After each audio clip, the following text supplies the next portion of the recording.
Chapter 6. "Are we there yet?" Mitchell whined from the back seat the next evening.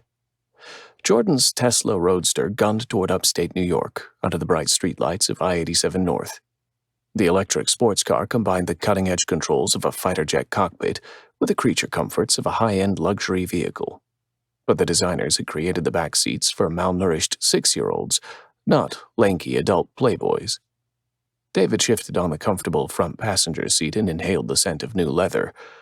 His discomfort stemmed not from their travel conditions, but their destination. Jordan glanced at the navigation map on the car's large digital display. "Not much further," he said. The address Mitchell had scribbled down at the Cyber Summit was a set of coordinates, which Jordan mapped to a vacant spot outside Newburgh. The riddle had added a note of mystique to the occasion, but created a new problem. Google Earth provided only a blurred-out square in the satellite image for the location. Either they were heading for a U.S. military installation, or the tentacles of the Elders of Zion had penetrated even Google. Amy Winehouse sang some unholy war on the surround speakers. David, who had become obsessed with the British jazz singer's music, had invaded the car's sound system by Bluetooth and selected her playlist on his phone. But not even her deep, soulful voice could soothe his nerves. As daylight faded, they'd traded Manhattan's skyscrapers for forested knolls, then silent fields. Long stalks of grain waved at them in the moon's silvery glow. The city's liquors were entering a strange new world. The online discovery of the Jewish secret society had enthralled David, but now that they hurtled toward an actual physical meeting with the elders, his spider sense tingled. If the Elders of Zion already existed, they had not foiled the synagogue shootings. Either the organization was toothless or its agenda differed from that of the trio. Did David and his friends know what they were getting themselves into? David opened his eyes. "Mitch, tell me about the Indian guy." "Again? What did he look like?" Mitchell sighed as though he'd told the story 1,000 times. The true count was 8. "Like I said, there's not much to tell. He was Indian, and he knew what I was talking about right away." "What exactly did you say to him?" "I said I wanted to meet the elders. He gave me this serious look and whispered the when and where." "Did he ask for your username or tell you his?" "Nope." "Did he read the details from a note?" "No, he knew them by heart." David turned to Jordan. "What's the likelihood he was pulling Mitch's leg?" "Hey," Mitchell objected. "He was not kidding around. It's all legit. What I can't figure out is why we had to take this car." "What's wrong with my car?" said Jordan. "Let's see. Besides the sardine-sized back seats, it's a red sports car. It stands out. We're a secret society, remember? We need to blend in. If you were going undercover, would you drive a roadster?" "James Bond drove an Aston Martin." "Oh, please, Jordy. You are no James Bond." "Me? Maybe. But you? No chance."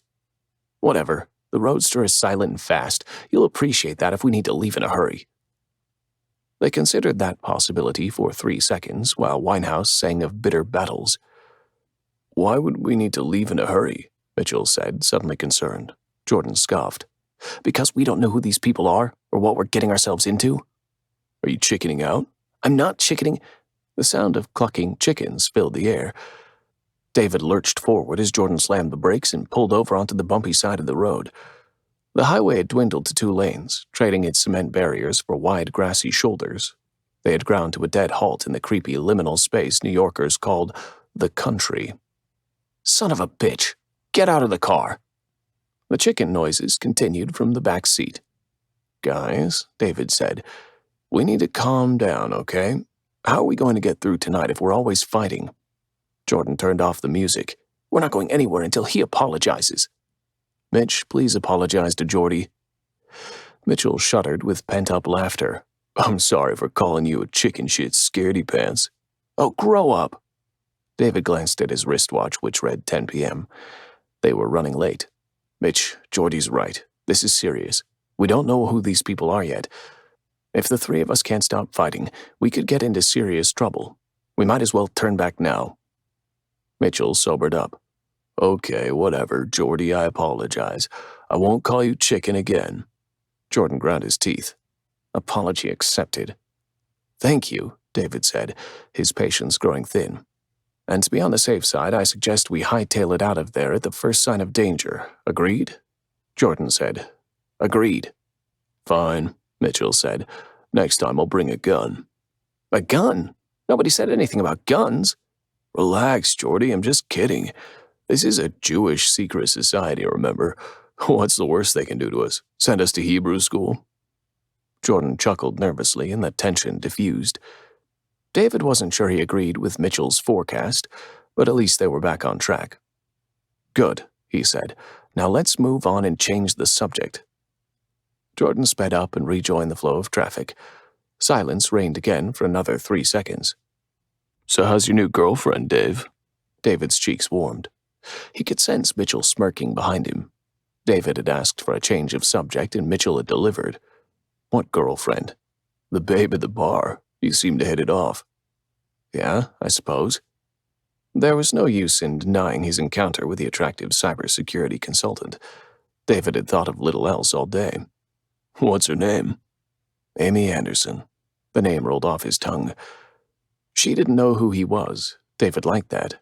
He avoided using his full name in social settings. Girls responded differently once they knew he was the heir to Zelig Pictures. Dollar signs danced in their eyes. He hated that. And the girls he met knew who he was in advance, but Amy Anderson had seemed to like him despite not knowing anything about his family. Are you going to see her again? David had asked himself the same question. So long as he was engaged in covert activities, he should avoid distractions. I don't know. So you don't mind if I call her? Jordan stepped in. Yes, Mitch, he does mind. Geez, you have no boundaries. Okay. Take it easy, guys. I was just kidding. I prefer blondes anyway. There's our turnoff, Jordan said. We're almost there. Oh, thank God. A few turns later, the GPS guided them onto a gravel road with no streetlights.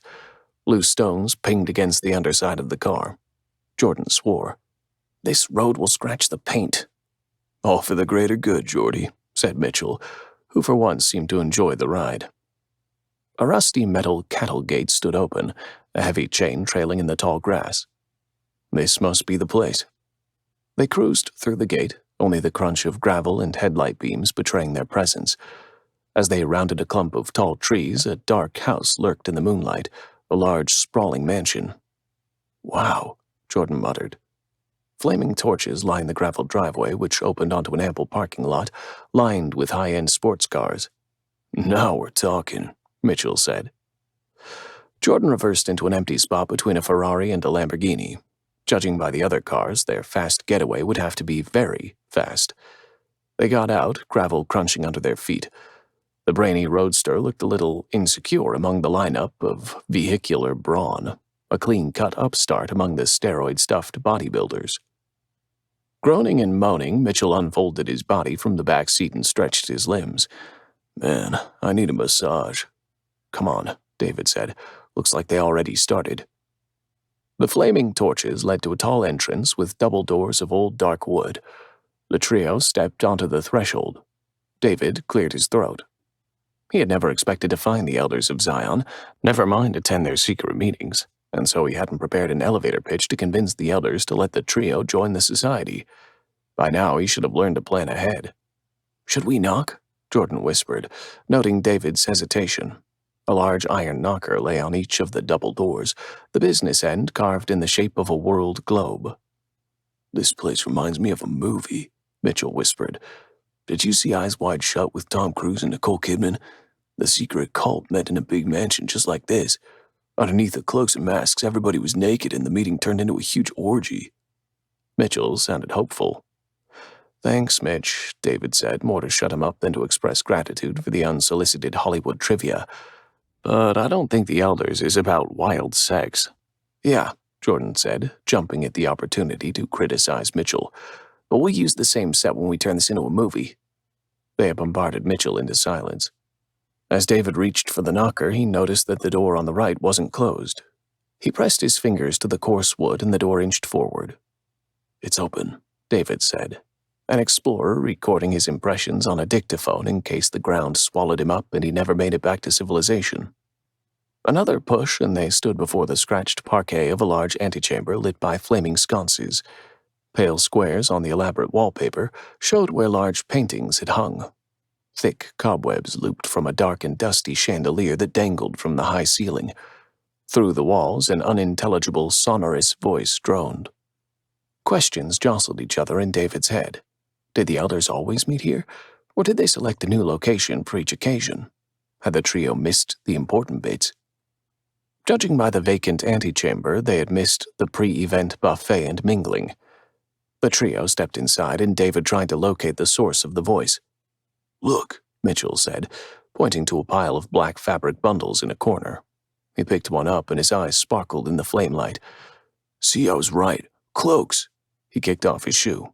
"What are you doing?" David hissed. Mitchell paused. "Getting undressed." "Mitch, do you see piles of abandoned clothes?"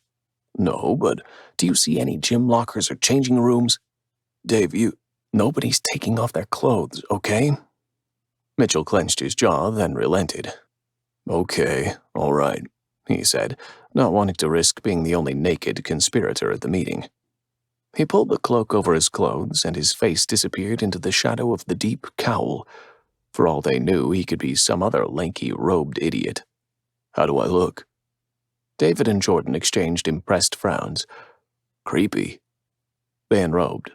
The fabric, thick but soft, reminded David of a quality spa robe. With the cowl over his head, he could only see a few feet ahead, enough to avoid colliding with major obstacles.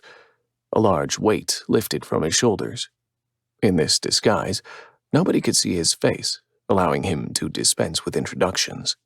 That was, he realized, the entire point. None of the elders of Zion knew the others, but they worked in harmony, like the many organs of a single articulated body.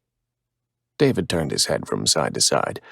The droning voice emanated from the tall wooden door on the left. He pulled back his cowl. "Hoods off."